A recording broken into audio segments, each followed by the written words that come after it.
গাইছ মানুহ চাওক ফাৰ্ষ্ট প্ৰথম মানুহ চাওক আপোনালোকে ইমান মানুহ আৰু আমাৰ কাষতে চলি আছে ৰাজমুকুট থিয়েটাৰ আৰু যিহেতু নাটকখন বহুত বেছি ভাল হৈছে সেইকাৰণে মানুহো ইমান হৈছে আৰু ছেকেণ্ড শ্ব' হ'ব মানে আৰু এয়া আমি প্ৰথম সোমাই গ'লোঁ আৰু এয়া মই মা ভণ্টি জেঠা আৰু জেঠীমা আৰু এইবিলাক বাকী মানুহবিলাক আৰু চাওক চবৰে হাতে হাতে মানে এখন বিচনি আছে তো মস্ত গৰম যিহেতু বিচনি লৈ আহিছে আৰু চাবা আৰু এয়া নাটকো আৰম্ভ হৈ গ'ল আৰু নাটকখন একদম মানে চাৰ্কাছবিহীন নাটক যিহেতু আজিকালি আপোনালোকে নাটকত চাৰ্কাছ দেখা পায় তো এইখন নাটকত আমি যোৱাকালি এনেকুৱা একো নেদেখিলোঁ মানে চাৰ্কাছ টাৰ্কাছ একো নাই মানে একদম চিম্পুল আৰু কাহিনীটোও বঢ়িয়া তো এইখন নাটক সকলোৱে চাব নাটকখনৰ নাম হ'ল মহাৰণৰ বলীয়া ঘোঁৰা আৰু মই যিখিনি পাৰোঁ অলপ দেখাইছোঁ আৰু আপোনালোকক তো চাই থাকক।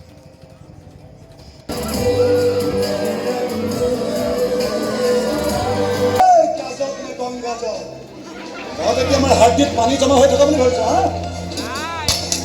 এই 5টা আঙুলিৰ দাগ যদি গালত বহুৱাবলৈ মন নাই নহয় কাটি খাই এটা কাটি খাই কথা মই ভালকৈ কওঁ কিন্তু হাত ভৰি চলোৱাতহে মই অলপ বেয়া মোৰ হাতত যিয়ে মাৰ খাইছে তাক এম্বুলেঞ্চ আনিবলৈ ভয় কৰে আৰু বাকী থাকিল জেগাডোখৰৰ কথা দোকানখন যদি তহঁতৰ ইমানেই পচন্দ তেনেহ'লে আহি যাবি দোকানলৈ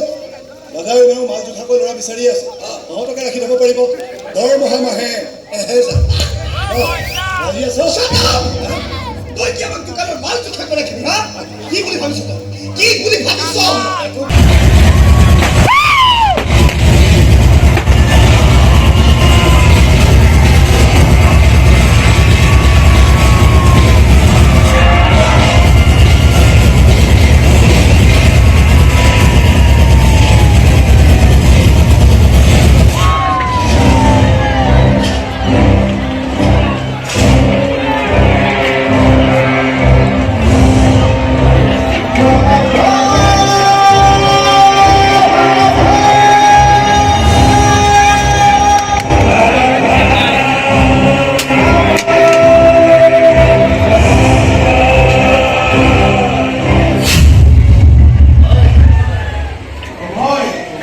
প্ৰথম প্ৰেমক পাহৰি যাবি কিমান সহজ নহয় ঘোঁৰা হৈ যা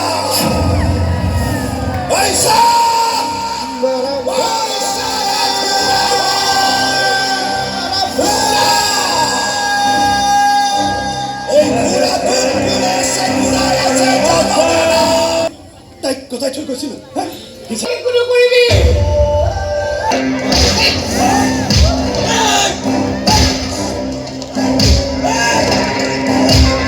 তো গাইজ আপোনালোকে নাটকখন চাব আৰু আমাৰ নাটকখন শেষ হ'ল আৰু মানে আমাৰ ওলাওঁতে বহুত বেছি টাইম লাগিল যিহেতু মানে ছেকেণ্ড শ্ব' আছিল মানুহ বহুত বেছি হৈ গৈছিল সেইকাৰণে তথাপিও ওলালোঁ আৰু কিবাকৈ তো সকলোৱে নাটকখন চাব প্ৰসেনজিৎ দাৰ মহাৰণৰ বলীয়া ঘোঁৰা অভিজিত ভট্টাচাৰ্য ৰচিত মানে নাটকখন চাব এইকাৰণে কৈ আছোঁ নাটকখন মানে বহুত বেছি ভাল হৈছে মানে মই সেনেকৈ নাটক নাচাওঁ যিহেতু মই চাইছোঁ তো বহুত বেছি ভাল হৈছে তো চাব আৰু সকলোৱে আৰু এটা কমেণ্ট কৰি জনাই দিব কেনে পালে মানে মই বেছি দীঘল কৰা নাই ভিডিঅ'টো তো এইখিনি আছিল আৰু আজিৰ আৰু মই ফ্ৰীতে আপোনালোকক নাটকো দেখালোঁ মানুহো দেখালোঁ বাই তাত